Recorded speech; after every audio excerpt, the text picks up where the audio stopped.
Kita mulai, Bapak Ibu.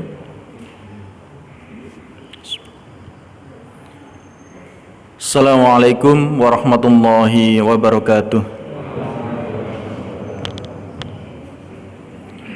Innal hamdalillah nahmaduhu wa nasta'inuhu wa nastaghfiruh wa na'udzu billahi min shururi anfusina wa min sayyiati a'malina. May yahdihillahu fala mudilla lahu wa may yudlil fala hadiyalah. Asyhadu an la ilaha illallah wahdahu la syarika lah wa asyhadu anna Muhammadan abduhu wa rasuluh. Allahumma salli wa sallim wa barik ala nabiyyina Muhammadin wa ala alihi wa sahbihi wa man tabi'ahum bi ihsan ila yaumiddin. Ya ayyuhalladzina amanu ittaqullaha haqqa tuqatih wa la tamutunna illa wa antum muslimun.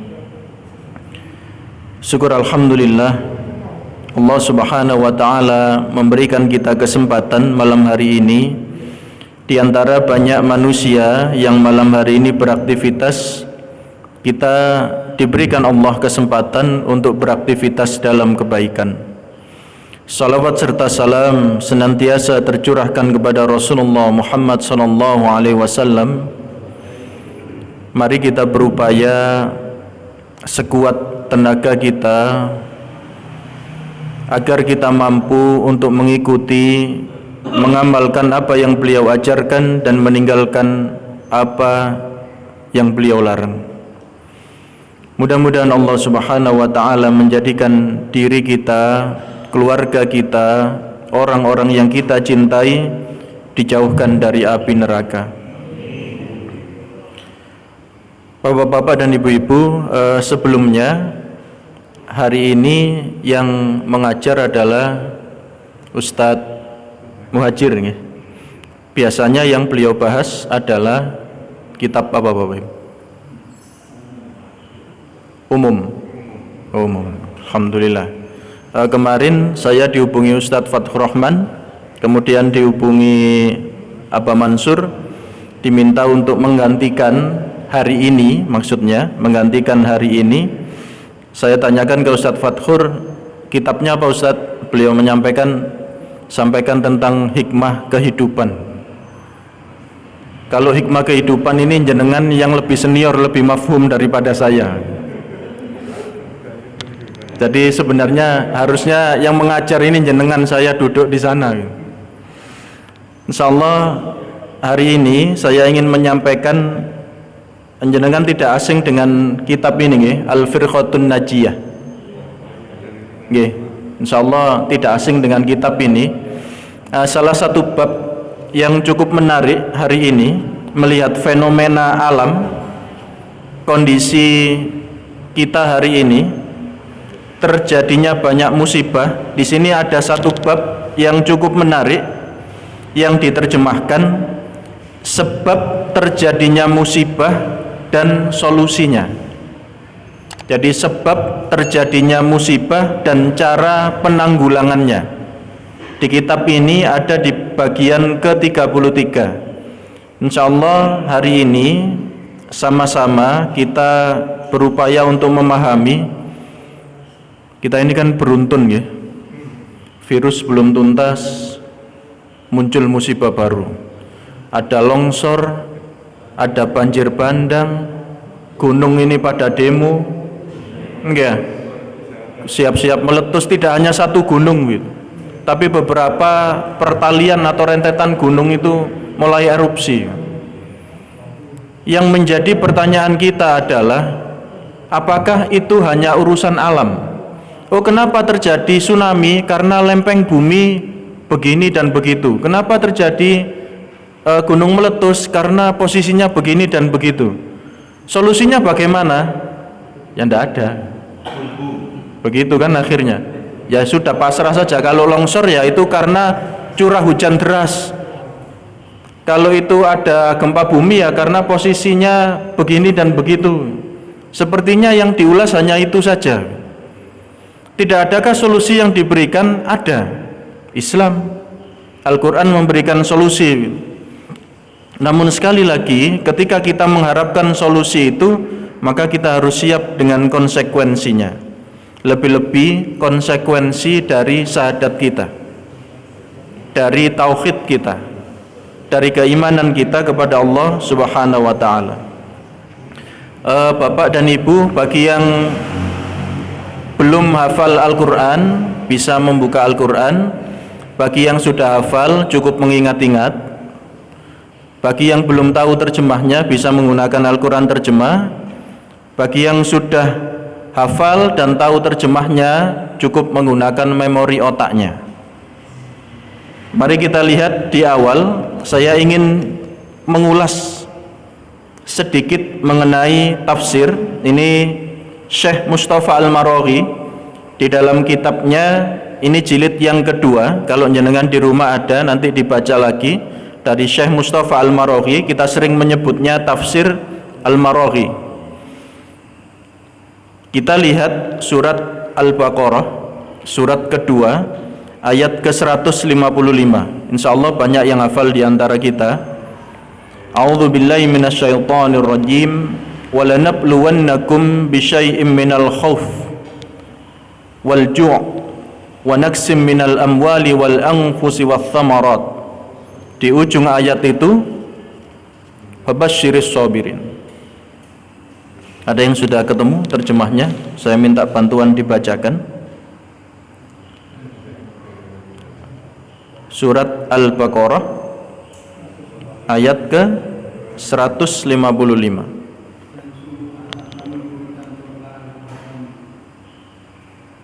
Yeah.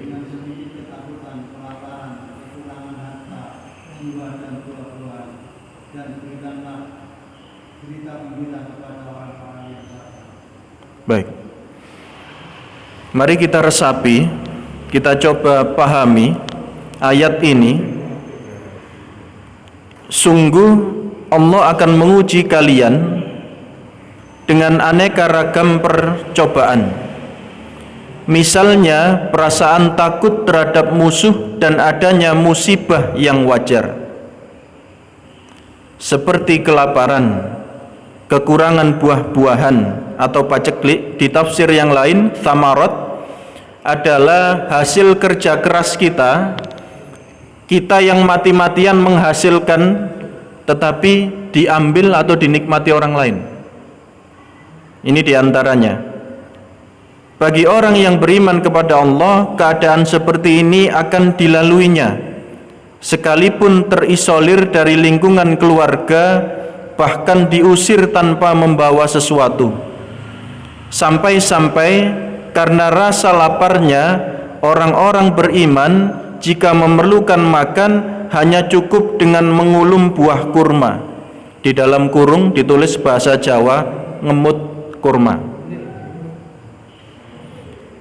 Dan lalu disimpannya kembali, mengingat jangka perjalanan yang masih panjang, lebih-lebih saat kaum muslimin berlaga di perang Ahzab dan Tabuk.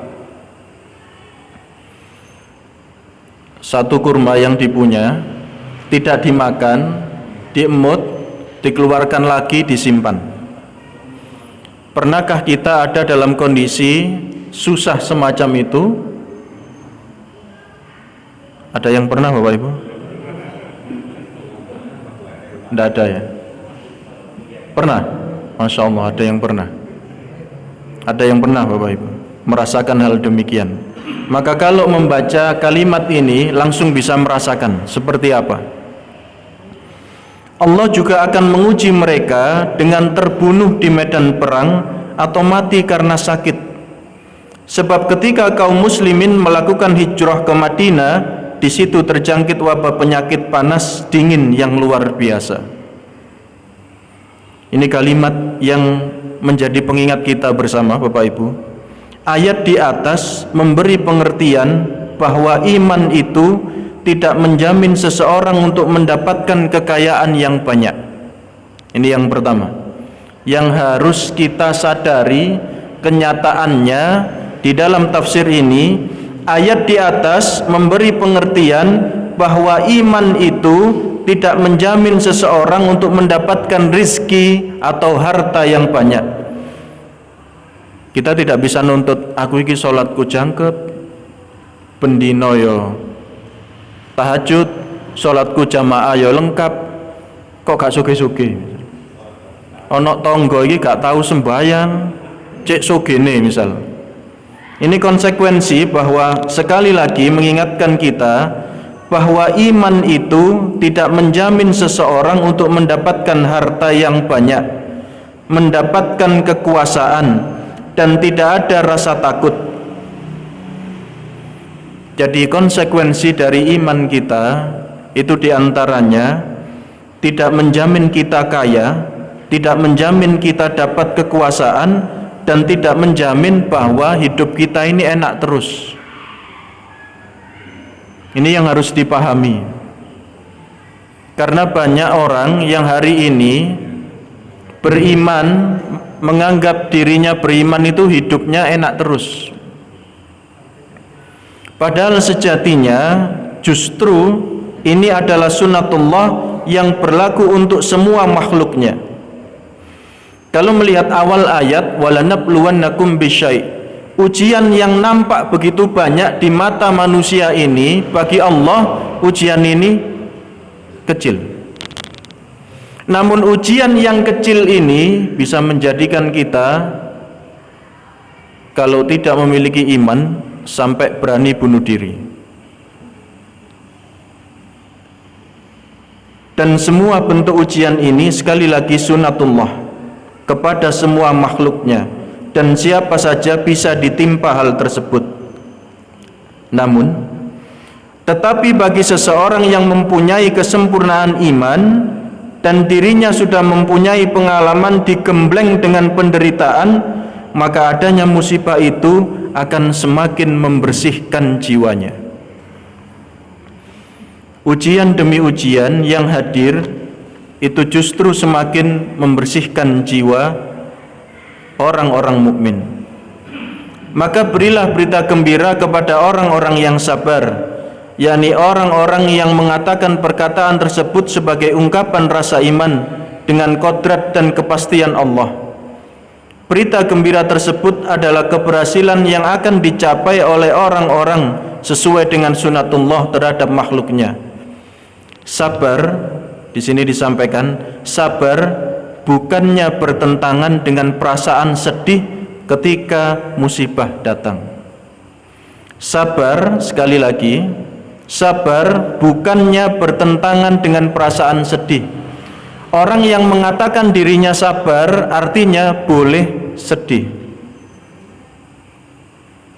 Jadi seseorang yang sabar sekalipun itu boleh untuk bersedih.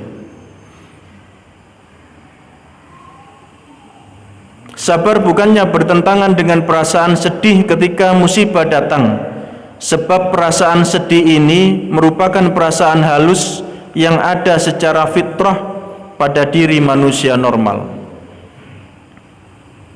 Jadi ketika musibah ini datang, ada kesedihan di hati kita, namun tetap bersabar. Sabarnya dalam bentuk apa? Kita diingatkan watawasau bil haq watawasau bis sabr. Di dalam tafsir wal asr, sabar adalah seseorang yang ketika musibah datang ingat kepada Allah, kemudian mencoba terus mencari solusinya tanpa berputus asa. Ini sabar. Ketika dia berhenti mencari solusi, maka tidak sabar. Nah, menyikapi hal ini berkaitan dengan musibah. Musibah itu di dalam tafsir, di tafsir Al-Maraghi ini juga disampaikan, musibah itu adalah segala sesuatu yang datang kepada kita dan hal tersebut tidak kita sukai. Itu musibah. Jadi segala sesuatu yang mendatangi kita dan kita tidak menyukainya, itu disebut musibah. Dan musibah ini umum, bisa terjadi hanya pada satu orang, bisa juga terjadi pada sebuah bangsa. Kita semua kena. Musibah yang pribadi terjadi, kecelakaan, kehilangan seseorang yang kita cintai, perorangan. Tapi bisa juga bersifat umum, banjir bandang, longsor, tsunami, semuanya kena. Dan musibah ini ada dua macam manusia ketika mendapati dirinya terkena musibah. Ada yang berlaku baik, ada yang berlaku tercela. Kesedihan tercela, nah ini sedih boleh, tapi sedihnya tidak boleh tercela. Kesedihan tercela adalah sedih yang mendorong seseorang berbuat hal-hal yang tercela oleh akal sehat dan dilarang oleh syariat agama. Misalnya banyak terjadi kejadian di antara kalangan masyarakat ketika tertimpa musibah. Imam Muslim meriwayatkan sebuah hadis yang diterima dari Ummu Salamah yang mengatakan, saya pernah mendengar Rasulullah sallallahu alaihi wasallam bersabda, "Ma min abdin tusibuhu musibatun fayaqul inna lillahi wa inna ilaihi raji'un. Allahumma ajirni fi musibati wakhluf li khairan minha illa ajrahullahu fi musibati wakhluf lahu khairan minha." Musibah apapun yang menimpa seorang hamba, hendaknya ia mengatakan, sungguh kita ini kepunyaan Allah dan kita hanya akan kembali kepadanya. Ya Allah, berilah hamba pahala atas musibah ini dan gantilah dengan yang lebih baik. Maka Allah akan memberi pahala atas musibah tersebut dan Allah menggantinya dengan yang lebih baik. Ketika musibah datang, yang pertama harus keluar dari lisan kita, hati kita mengingat Allah, lisan kita mengucapkan istirja, inna lillahi wa inna ilaihi raji'un. Apapun itu, artinya kalimat inna lillahi tidak hanya untuk orang mati. Jadi jangan kaget kalau ada bab inna lillahi sampeanku kaya ana wong mati. Kakak kandung saya itu suatu hari naik angkot dari Krian ke Sidoarjo, Len Oren. Dalam perjalanan, len itu akan nabrak seseorang.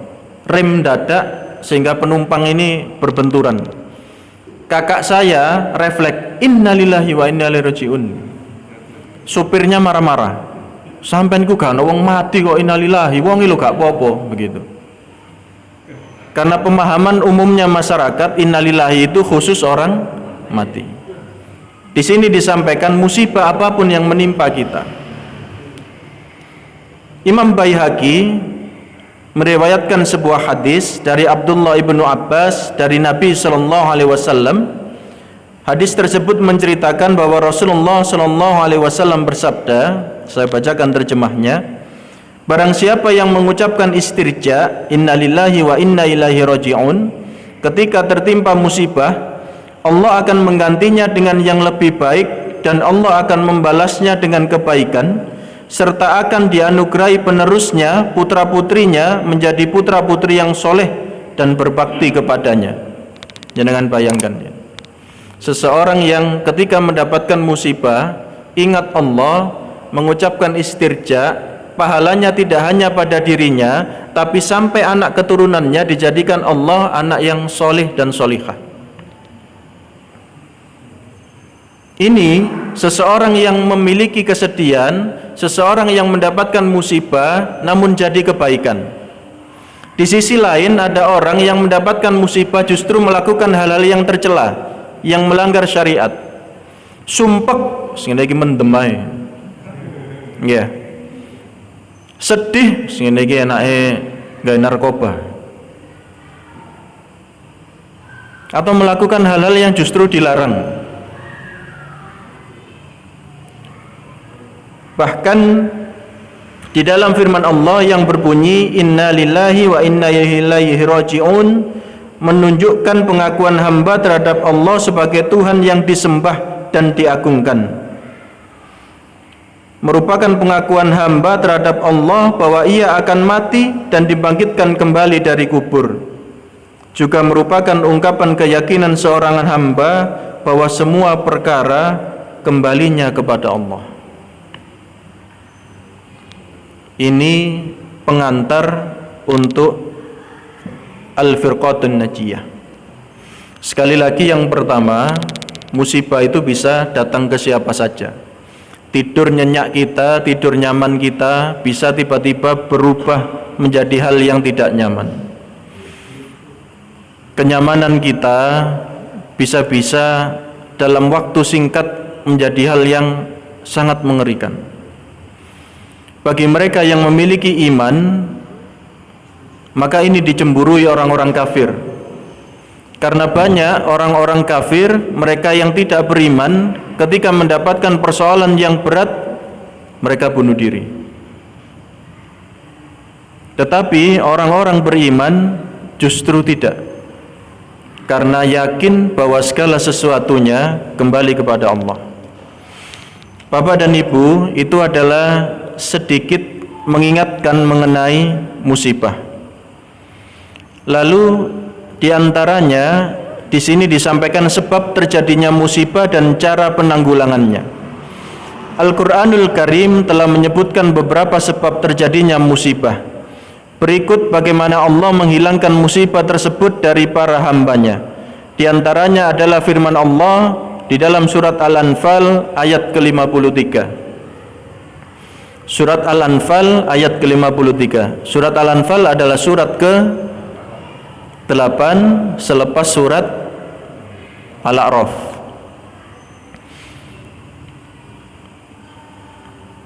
Yang sudah ketemu bisa dibacakan terjemahnya.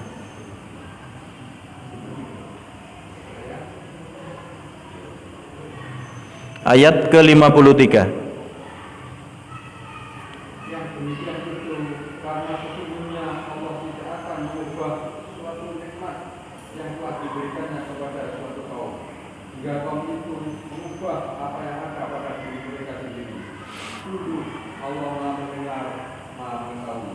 Baik.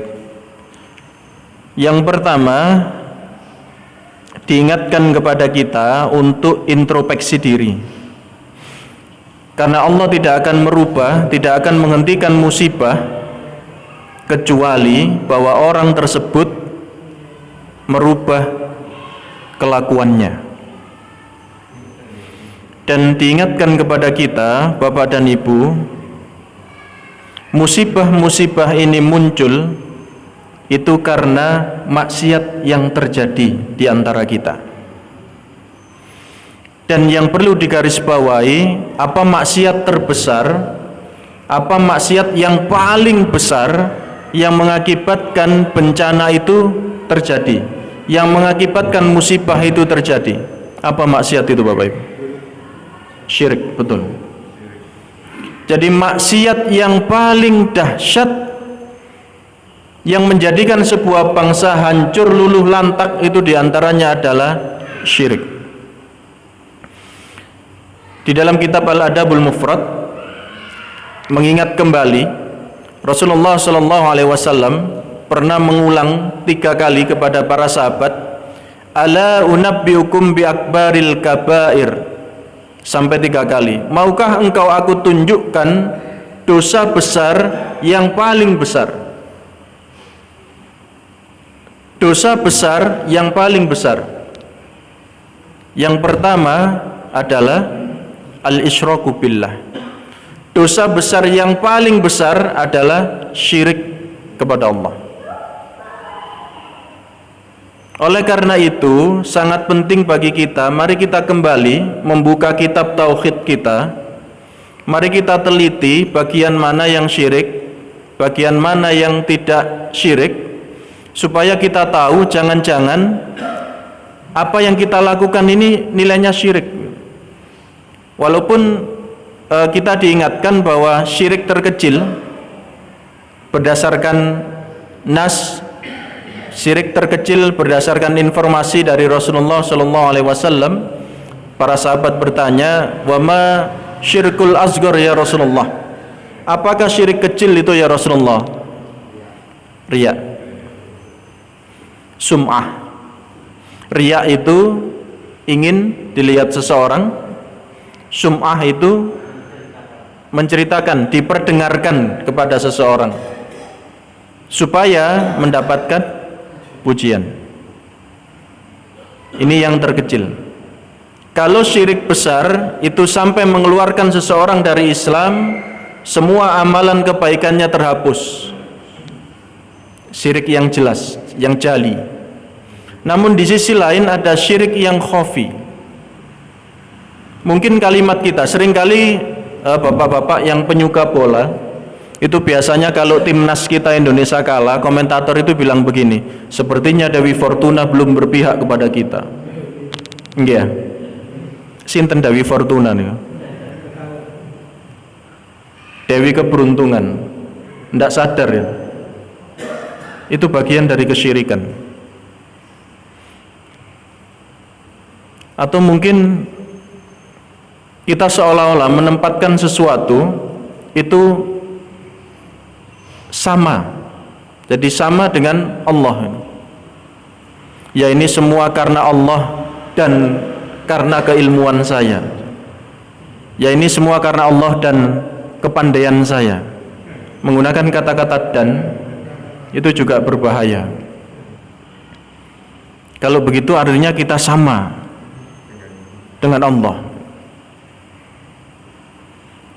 Atau mungkin menggunakan kata demi ibuku, demi bapakku, bukan demi Allah.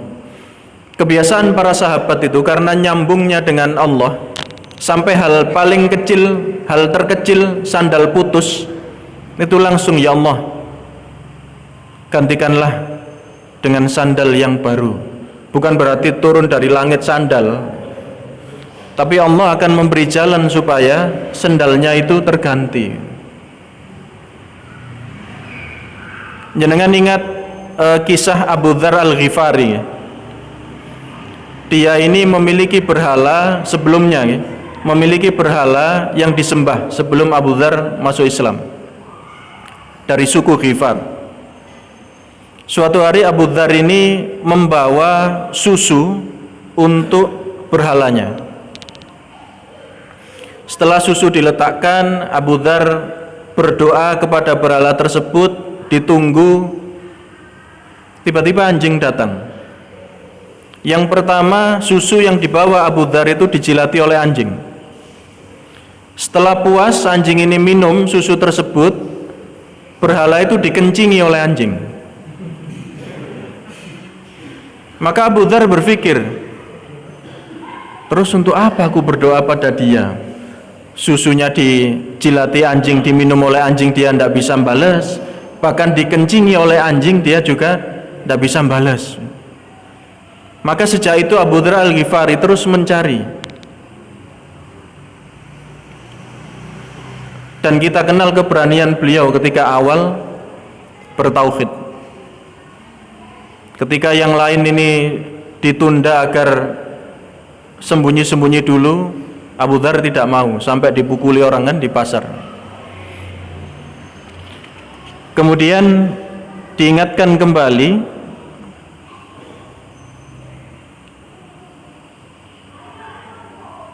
surat An-Nahl ayat ke-112 di sini.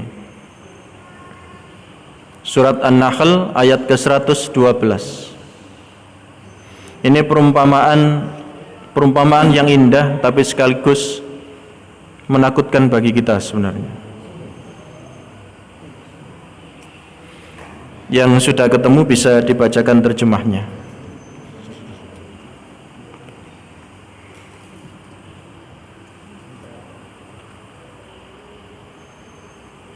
Surat An-Nahl ayatnya 112.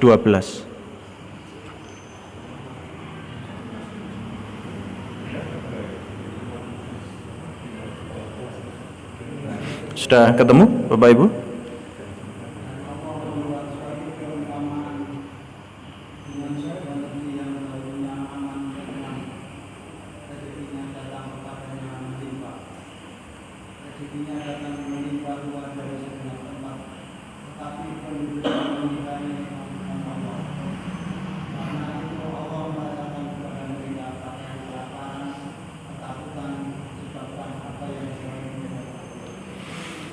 Baik. Dan Allah telah membuat suatu perumpamaan dengan sebuah negeri yang dahulunya aman lagi tentram. Rezekinya datang kepadanya melimpah ruah dari segenap tempat.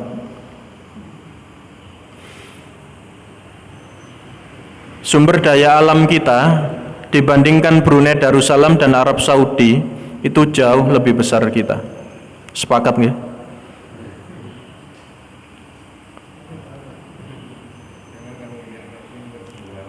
Semuanya ada dari berbagai penjuru, dari dalam bumi, hutan kita.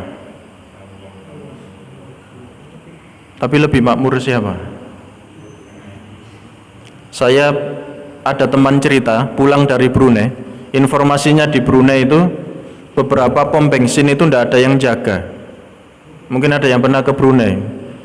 Jadi tidak ada yang jaga, kalau kosong yang ngisi sendiri, informasinya begitu. Dan tidak bayar. Kalau barang yang masih bagus dia mampu membeli yang baru, jadi ini bukan barang rusak, barang yang normal masih bagus, itu informasinya diletakkan di depan rumah begitu saja. Yang mau ambil silahkan, boleh siapa saja, tapi tidak ada yang ngambil karena sama-sama bisa beli semua. Kalau di kita kira-kira bagaimana?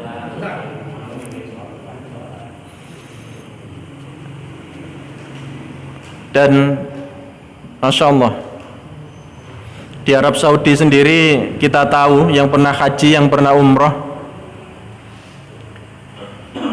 negeri yang kering, gunung bebatuan itu makmurnya bukan main. Logikanya kan, logikanya kita yang makmur gitu.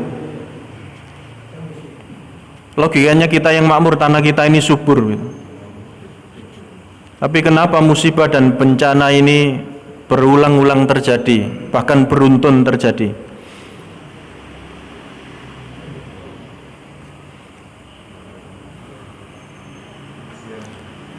Ayat yang mulia ini memberi pengertian kepada kita bahwa Allah adalah Maha Adil dan Maha Bijaksana.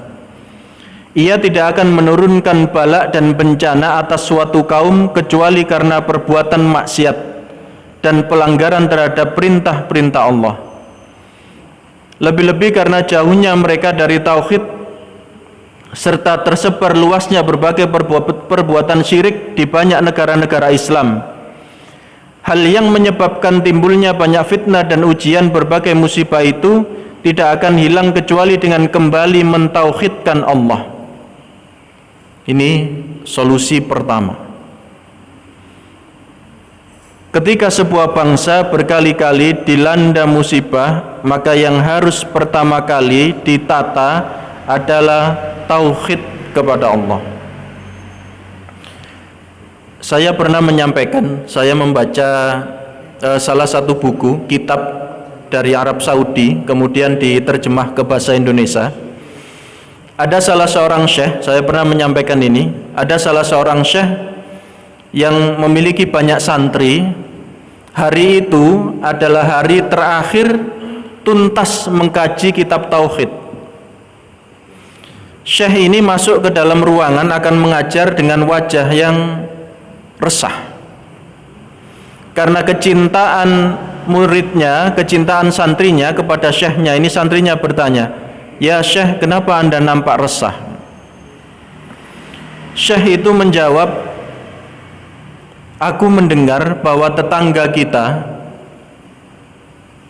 berzina dengan ibunya. Ini adalah zina yang tingkatan dosanya tertinggi dengan mahram." Maka santri ini langsung dengan marah mengatakan, "Kita bakar saja rumahnya." Jangan. Aku masih mengutus seseorang untuk meneliti apakah benar dia berzina dengan ibunya. Keesokan harinya, syekh ini kembali ketika akan mengajar, wajahnya masih resah. Santrinya kembali bertanya, "Wahai syekh, kenapa Anda masih nampak resah?" Ternyata informasi yang aku terima, tetangga kita ini tidak berzina dengan ibunya, tapi dia menyembelih hewan, memotong kepalanya, kemudian menanam di rumahnya, berharap dengan kepala hewan itu dia akan terhindar dari musibah dan bala. Santrinya mengucapkan, semoga Allah segera memberikan kesadaran. Maka Syekh ini menyampaikan, baik, kalau begitu kita pelajari lagi dari awal kitab Tauhid.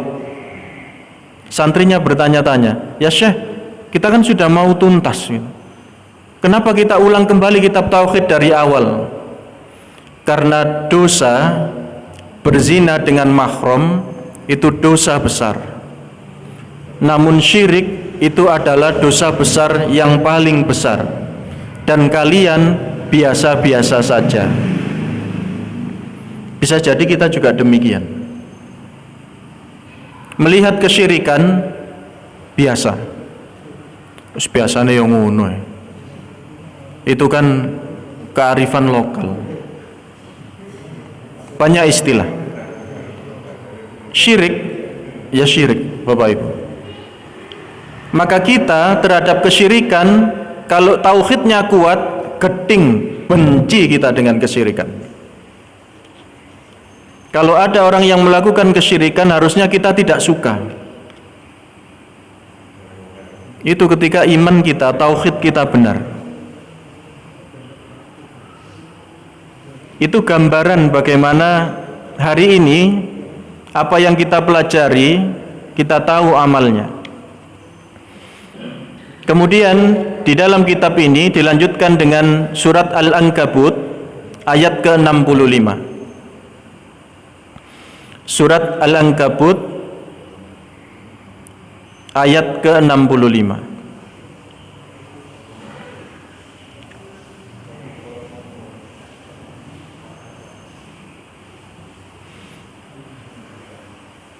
فَإِذَا رَكِبُوا فِي الْفُلْكِ دَعَوُا اللَّهَ مُخْلِصِينَ لَهُ الدِّينَ فَلَمَّا نَجَّاهُمْ إِلَى الْبَرِّ إِذَا هُمْ يُشْرِكُونَ. Bayangkan ini. Terjemahnya sudah ketemu?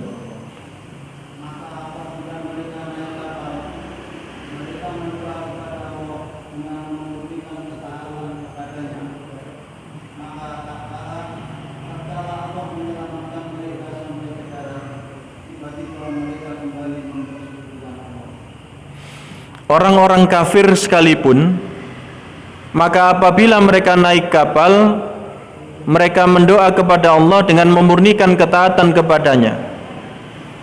Jadi ketika ada musibah, orang-orang kafir sekalipun itu minta pertolongan Allah. Namun ketika Allah memberikan keselamatan sampai ke darat, mereka kembali syirik kepada Allah. Saya membaca pendapat ulama diantaranya mengenai ayat ini. Kalimat ini, ayat ini adalah gambaran orang kafir zaman dahulu. Diantaranya, ini adalah gambaran orang kafir zaman dahulu. Tapi orang kafir hari ini berbeda. Ketika mendapatkan musibah, mereka semakin syirik kepada Allah. Ketika kemudian diselamatkan Allah, syiriknya juga bertambah-tambah. Kalau di ayat ini, ketika diuji Allah, diberikan musibah, ingat Allah. Tapi sekarang ketika musibah itu diberikan Allah, justru ritual kesyirikannya semakin banyak. Nah, ini bedanya. Saya teringat kalimat, apakah pengucapannya ini benar, tapi tulisannya Senuk Hugronye. Ingat nggih jenengan nggih? Salah seorang kiai atau bukan? Bukan.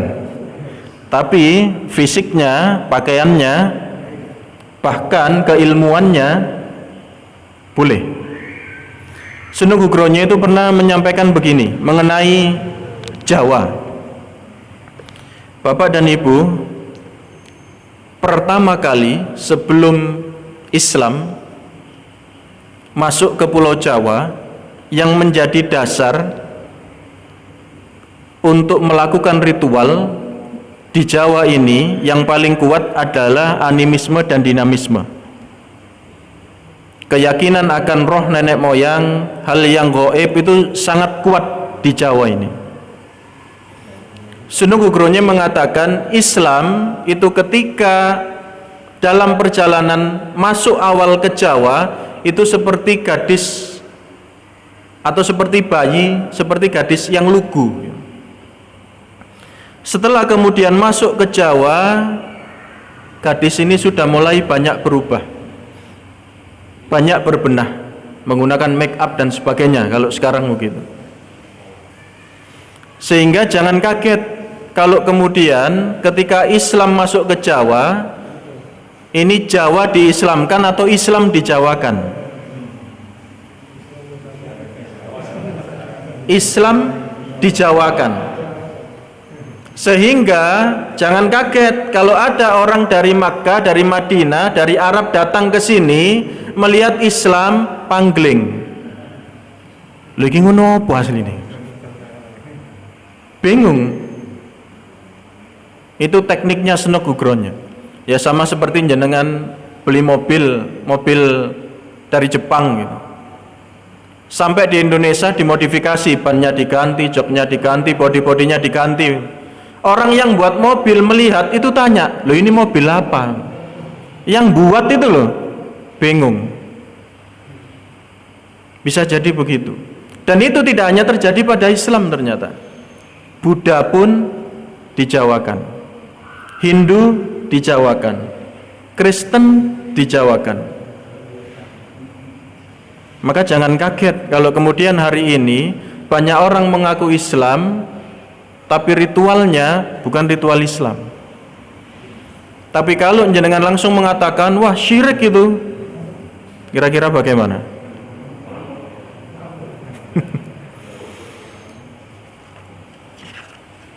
Masih ada sedikit waktu, saya sampaikan kaitannya dengan salah satu hadis,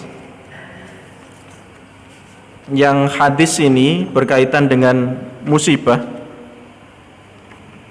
Semoga saya bawa.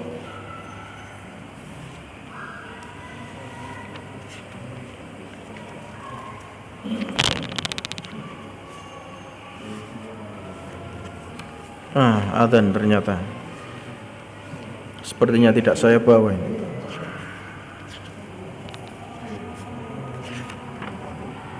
Lain.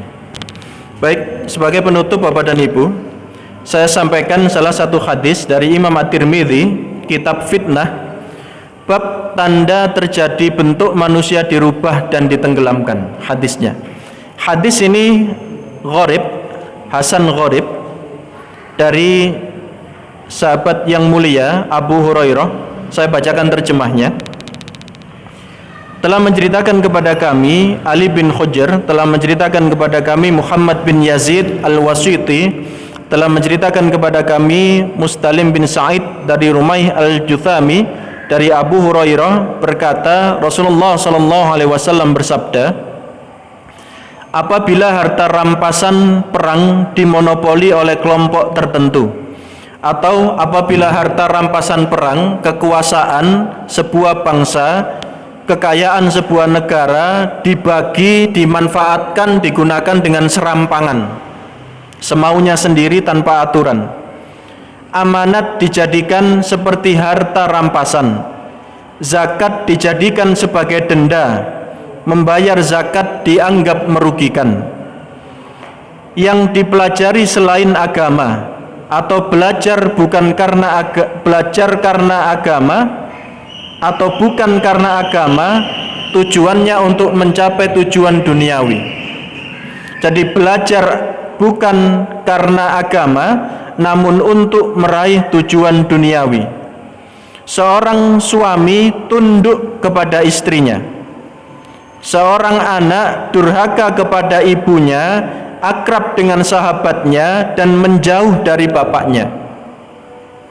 Apabila suara-suara mengeras di masjid, apabila pemimpin suatu bangsa atau kabilah adalah orang yang paling fasik di antara mereka, apabila pemimpin suatu kaum adalah orang yang paling hina, orang yang paling buruk akhlaknya di antara mereka, apabila seseorang dihormati karena khawatir akan kejahatannya, apabila bermunculan para wanita penyanyi dan alat-alat musik, apabila meminum khamr menjadi hal yang biasa, apabila orang yang terakhir dari umat ini melaknat orang-orang terdahulu, melaknat salafus soleh, melaknat sahabat. Indikator hadis itu sudah saya sampaikan. Maka tunggulah saat itu akan datangnya angin kencang, gempa bumi, longsor, digantinya rupa, lemparan dan tanda-tanda kiamat yang susul menyusul seperti susunan perhiasan yang usang yang terputus talinya kemudian susul menyusul jatuh. Seperti halnya kita menyebutnya tasbih, rosario. Ketika talinya lepas, talinya terpotong, apa yang terjadi? Semburat. Maka seperti itulah musibah yang terjadi ketika yang pertama kesyirikan merajalela, yang kedua seluruh indikator itu terpenuhi. Yang saya baca tadi di hadis gharib ini, apakah semua indikator sudah terpenuhi menurut jenengan? Kalau menurut jenengan sudah terpenuhi semua, maka akhir hadis ini akan terjadi. Lalu solusinya bagaimana? Yang pertama, sebelum kita bermohon kepada Allah adalah kita introspeksi diri dulu, tauhid kita dulu kita kuatkan, bermohon kepada Allah. Karena jika tidak Bapak dan Ibu, kita tidak pernah tahu. Sekali lagi, konsekuensi dari keimanan kita, belum tentu harta kita banyak, belum tentu kita mendapat kekuasaan, dan belum tentu hidup kita nyaman-nyaman saja. Namun orang-orang yang beriman sekali lagi akan diberikan Allah kekuatan dengan keimanannya, dan yang paling utama yang kita nanti-nanti kelak kita akan dimasukkan ke dalam jannah, dijauhkan dari siksa api neraka. Baik, insyaallah itu yang bisa saya sampaikan Bapak dan Ibu di kesempatan hari ini. Mari kita tutup dengan istighfar dan doa kafaratul majelis. Astagfirullah. Subhanakallahumma wa bihamdika asyhadu an la ilaha illa anta astaghfiruka wa atubu ilaik. Assalamualaikum warahmatullahi wabarakatuh.